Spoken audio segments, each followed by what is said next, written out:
Why do people eat garlic? So you can find them in the dark. Correct. Pay that man $8. How do you make antifreeze? Hide or pajamas. Correct. Pay that man $9 because... It pays to be ignorant.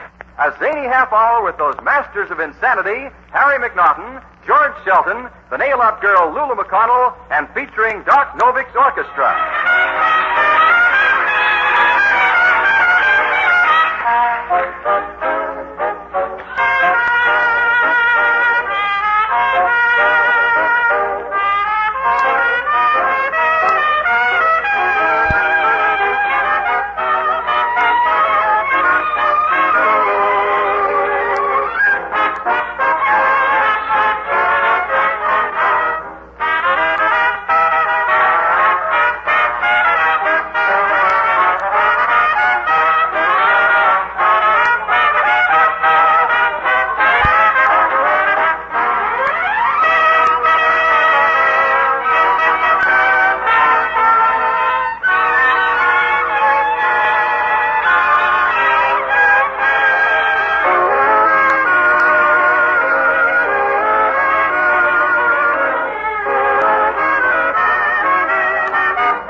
Here's the man who proves it pays to be ignorant, Tom Howard.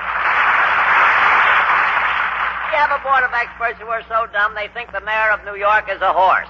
First we have the celebrated author, Mr. Harry McNaughton, who has just written a book entitled, He Who Gets Up Early with the Sun Shouldn't Stay Up Late with the Daughter. But here he is, Mr. Harry McNaughton. He has a poem. I have a poem, yes. Good. Precisely. Good. Nellie Rose sat on a tack. Nellie Rose. Nellie Rose. All right. Silly, isn't it? Never mind. Next we have a woman so fat when she walks along Lower Broadway, people throw ticker tape out the window. They think it's a parade. A woman who, when she visits you, can stay longer in a half hour than anyone else can stay in a week. Here she is, the pin-up girl of Lower Basin Street, Miss Lulu McConnell. You know, I done a dumb thing this morning. I know, you woke up. I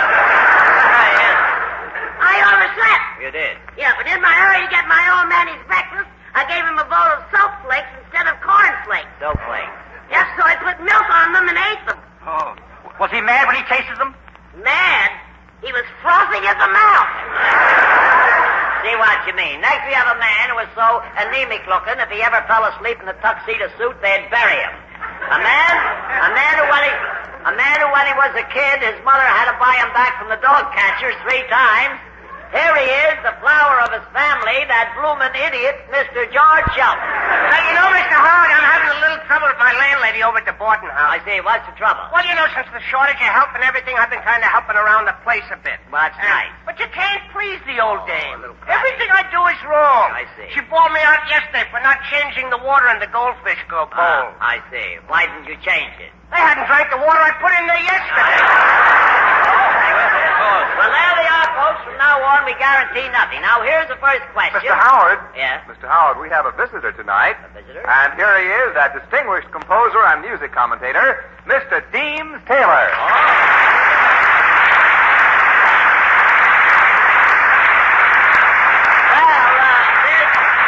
This really is a surprise. Mr. Deems Taylor. At least we're getting intelligent people on this program.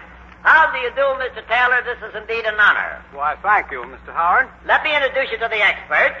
Mr. Taylor, allow me to introduce you to Mr. Harry McNaughton. How do you do, Mr. McNaughton? Oh, I've never met Mr. Deems, but it's a pleasure to meet his tailor. Miss McNaughton, this is not Mr. Deems, it's Taylor. Well, what did you say it was for? Why do you have to lie like that? I didn't say it was Mr. Deems, it's Taylor. You certainly did. You certainly did. And you said it, and I quote. Oh, you Mr. quote. McNaughton, meet Mr. Deems Taylor. I know I did. But I didn't say he was Mr. Deems, it's Taylor. Are you feeling well, Mr. Howard? I said this was Mr. Deems Taylor, not the tailor of Mr. Mr. Deems. Well, if he's the tailor of Mr. Deems, he must be Mr. Deems' tailor. I say, tell me, old boy, how much do you charge to press a suit, Mr. Will you cut it out? I didn't quite catch your name. I didn't throw it. You didn't throw it. Very good, Mr. Taylor. Well, whoever's tailor you are, I'm Miss McConnell. Yeah. And I'm sassy, free, and footloose. Yeah.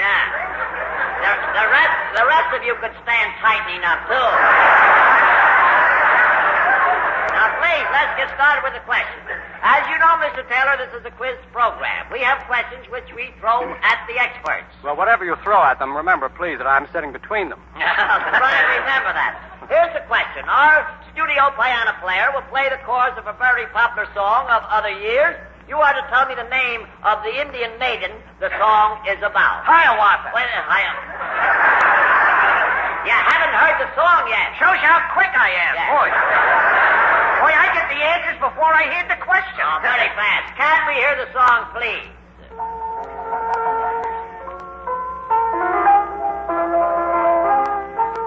What do you think of it, Mr. Taylor? You mean the question or the music? No. I mean, would you know the name of the Indian girl in the song? Well, of course, from where I sit, the answer is obvious. I've never heard of an Indian girl named Obvious. What tribe did she belong to? Never mind. You know, Mr. Howard, I used to play that on the piano when I was a little girl. They didn't have pianos when you were a little girl, Miss McConnell. That was beautiful, and I really did like the way you played it. How would you say he played it, Mr. Taylor? Well, the melodic line was brought into relief by the use of a tremolo in the right hand and a fermata, or hold. And both of these devices were used in rather good taste further to enhance the beauty of the main theme. I see. The harmonic structure was indicated by the use of the arpeggio in the bass or left hand, commonly known as the Alberti bass. Oh, yeah. On the whole, making for a sound, musicianly interpretation of the opus. Miss McConnell, thank you, Mr. Taylor. Miss McConnell, you said you played that song on the piano. You can play that you play the piano, Miss McConnell? Sure, I play the piano with my feet. With your feet? What do you do with your hands? I hold my nose. I hate music. You know, I can never get any music out of our piano, so I chopped it up for firewood. You can't get music out of it by chopping it up for firewood. No, I got a few chords out of it. You got to... please. I made a couple of bucks. Never mind. Now, we got to answer the question. Look, I'll give you a hint. The name of the number that was played was Pretty Red Wing. Now, then, what was the name of the Indian girl that the song was about? Hiawatha.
You want to leave early Auguster, which is living proof that people are still free to do as they please in this country. Well, let's get along here. We have invited two members of the studio audience up here on the stage. They can ask the experts a question. If they get an intelligent answer, we give them 20 pounds of butter. If they don't, we give them the paper out of Sheldon's shoe. Who is our first contestant, Mr. Roberts? Well, Mr. Howard, our first guest tonight is Corporal Stanley Goodman of the United States Field Artillery.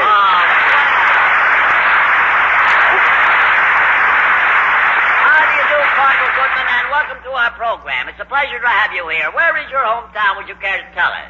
My hometown is Providence, Rhode Island. Providence, Rhode Island. Very nice town. My gosh, Providence, Rhode Island. Yeah. Well, put a bridle gown on me and call me Snowflake. I see. I used to work in that town. Cut it out. Very comical, Corporal Goodman, I was in the last war, I was a spy. You're a spy? Didn't they shoot you? I don't know, I was blindfolded. You were blind. Just ignore them, Corporal Goodman. I noticed by your ribbons there you've seen plenty of action. Where have you been? In the Pacific? I've been to Southwest Pacific, Guadalcanal. You've been in Guadalcanal?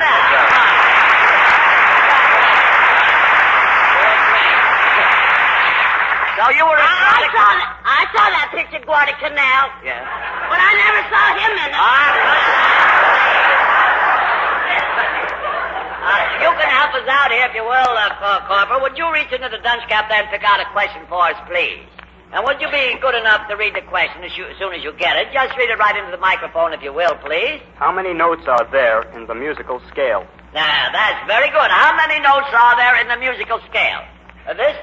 We should get a lot of help on this from Mr. Taylor. Mr. Taylor, could you tell us the notes in the musical scale? Well, the first note is do. The second is re. That's my wife's name, Ray. I see. Well, that should be easy to remember. Oh, yes, Ray. Yeah, she's always asking me for dough. No, that's very good. The third note is me. The third note is you? What's that? I say the third note is you? The third note is not you. I know it's not. It's you. The third note is me. Third note is me? Isn't that what Mr. Sheldon said? No, he said it was you. The third note is me? That's right. Then what? Then what'd you say it was you for? I never said it was you. I didn't say you did. You said it was you. I said the note was me. Mr. Taylor, I just thought you said it was me. Well, that's right. Don't you see? It's the both of you. It's not both of them. Well, then who is it? Listen, you three mallet heads, can't you understand what Mr. Taylor is saying? Not without an interpreter. Now, look, wait a minute. The name of the third note is me. How did you get into this? Please, come on, your own business. But Mr. Howard is right. Oh, I get it. It's Mr. Howard. No, it's not Mr. Howard. It's me. Well, someone hit me in the face with a wet dish rag. No, that wouldn't improve it any, Mr. Sheldon. Why don't you cut out the argument? If Mr. Taylor says the note is him, he ought to know. All right, I don't care who it is so long as it ain't me. But that's right, Mr. Shelton. It's what? It's me? Yes. Oh, my goodness. Mr. Taylor, how can you be so deceitful? You said it was me. I know I did. Can't you understand the name of the third note is me? Everybody wants to get into the act. Gentlemen, the names of the notes are do, re, mi, fa, sol, la, si, do. Do on top and do on the bottom. Oh, just like a pie. Yeah. All right, just like a pie. What comes in between? Prune. Prune. Now cut it out. He said dough. Get that into your nut. Dough. Oh, I've got it. Donuts. Donut.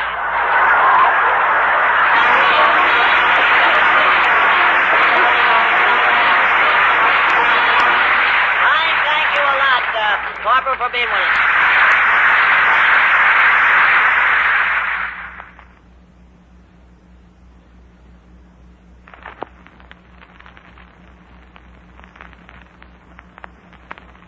Now can we have a number from Nat Novick and his jiving jerks? Listen and get sick with Nat Novick.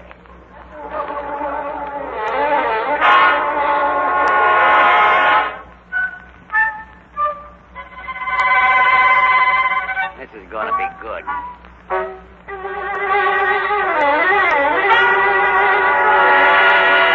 It's beautiful, you know. Yeah, Lovely. I see. If I had my brushes here, I'd paint.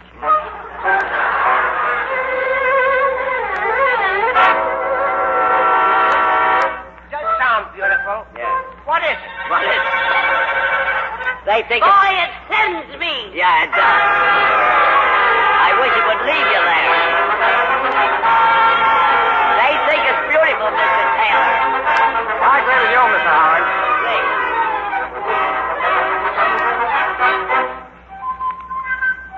is playing William Tell, ladies and gentlemen. Good time to go out and get your apple.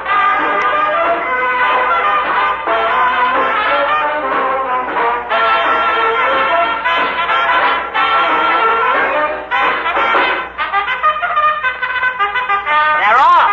I'm playing Richmond in the third race. There they go.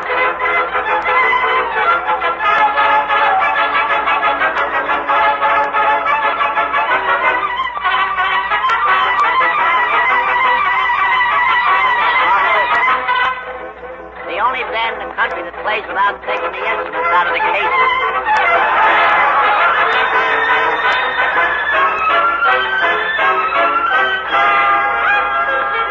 They got Mary Dose in there.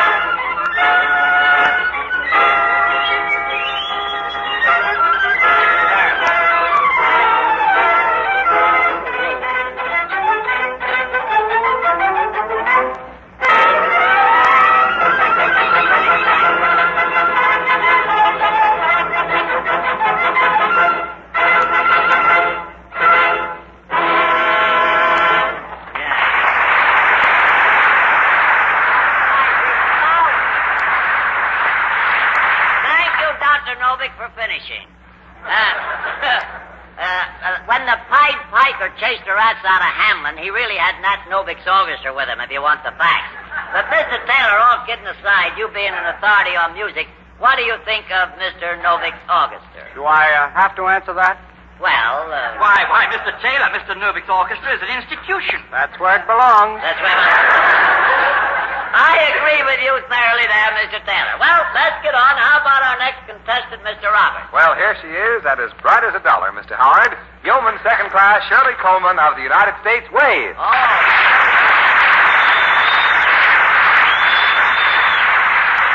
How do you do, Miss Coleman? This is indeed a pleasure. We're very glad to have you with us.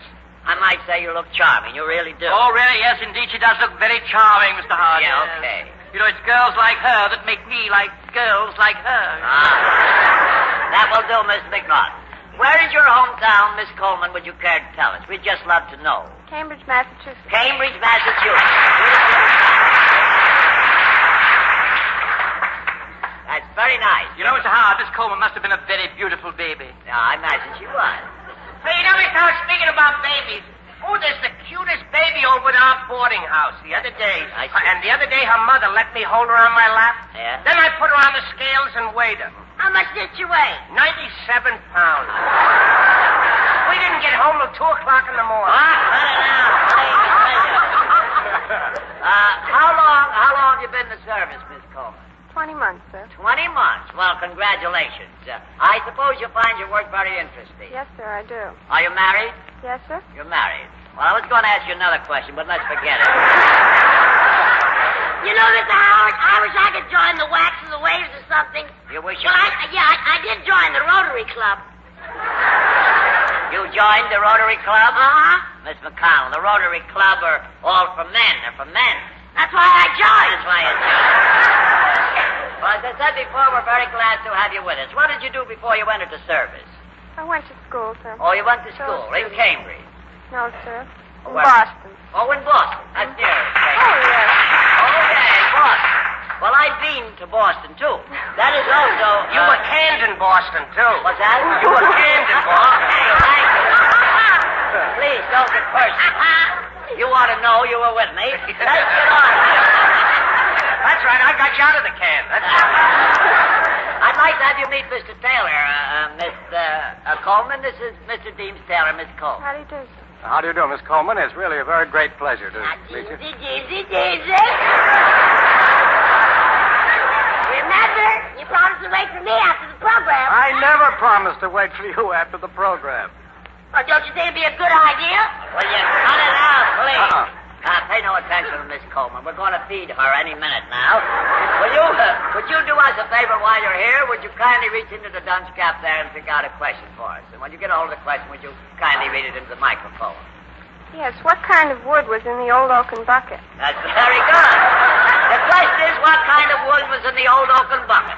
What kind of wood, in other words, was the bucket made out of? Is that the old oaken bucket that hung in the well? That's right. That's the question. Oh, it's a deep one, isn't it? It's a deep one. Hey, Mr. Howard, the old oaken bucket was a quartet song. Yeah. Say, look, here's an idea. Let you and I sing a quartet. You and I? Yeah. Well, wait a minute. Two people can't sing a quartet. Well, I'd be perfectly willing to help, old boy. And don't forget I have a voice. Yeah. For honk calling. Yeah. Oh, yeah? Well, in my voice, I could go to the Metropolitan. Yeah, with your voice, you need insurance.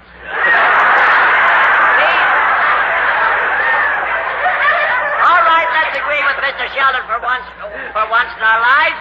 If it will help to get the answer to the question, we'll sing the old oaken bucket. Mr. Taylor, you can help us out here if you will. We might as well do this thing right. Mr. Taylor, will you announce the quartet? Certainly, Mr. Howard. Ladies and gentlemen, it is my great pleasure to bring to you at this time the Metropolitan Quartet. 4 brilliant voices who have just finished a most successful engagement of 6 months in the observation ward. The Metropolitan Quartet of Howard, Shelton, McNaughton, and McConnell. Thank you. A chord, please. Now, all together. The old oaken bucket, the iron bucket. Bucket. Wait a minute. There's something wrong here. What's the matter? Somebody's using an extra bucket. Was that you, Miss McConnell? Not me. I'm using the same bucket as you are. Let me tell you something. Let's get this straight. There's only one bucket in the song. You understand that? One bucket. And we all use the same bucket. Now get that right. Well, it's going to be crowded, you know. Never mind. Now let's start over again. Chord, please. The old oaken bucket, the iron bucket. Bucket. What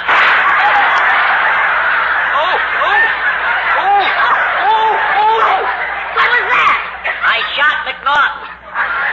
He was sour. Ladies and gentlemen, special announcement. Due to an unavoidable accident, the Metropolitan Quartet will be unable to appear. Instead, we bring you the Cosmopolitan Trio. The old oaken bucket, the iron-bound bucket. What was that? I shot Sheldon. He was not only sour, he was fermenting. Ladies and gentlemen, special announcement. Due to a severe case of lead poisoning of one of the members, the Cosmopolitan Trio will be unable to appear. Instead, we shall hear from the Canal Street duo of Lauritz Howard and Kirsten McConnell. The old oaken bucket, the iron-bound bucket, the covered bucket.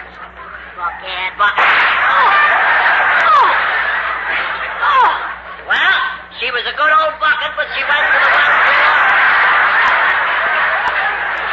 Ladies and gentlemen, special announcement. Due to the fact that Miss Kirsten McConnell broke her bucket, we shall now hear from that international favorite, the original voice of the turtle, Mr. Tom Howard. The old oaken bucket, the iron-bound bucket. Sit down. They got me. They got me right in the middle of the bucket.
something really fine.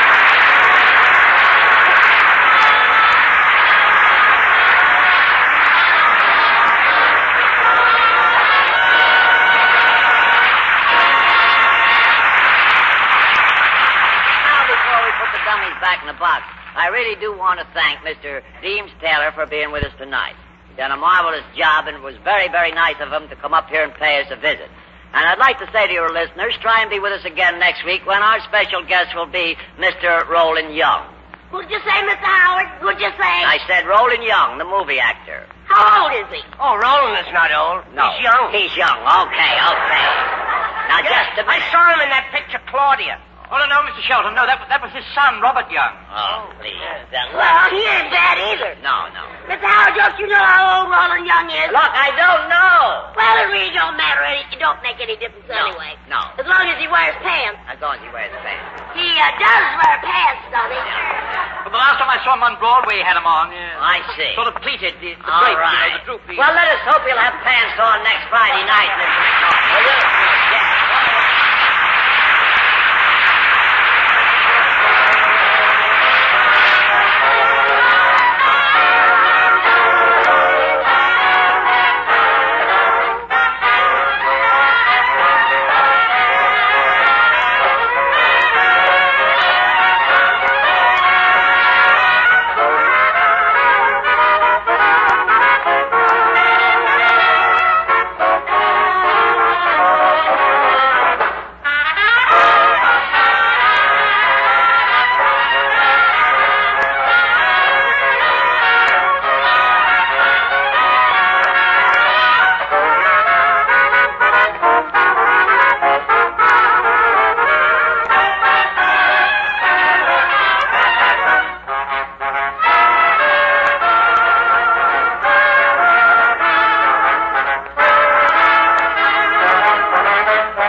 This is the Armed Forces Radio Service.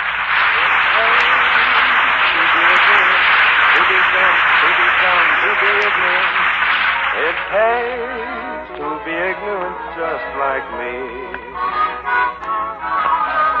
Each week I earn $6. My brain is terribly lax.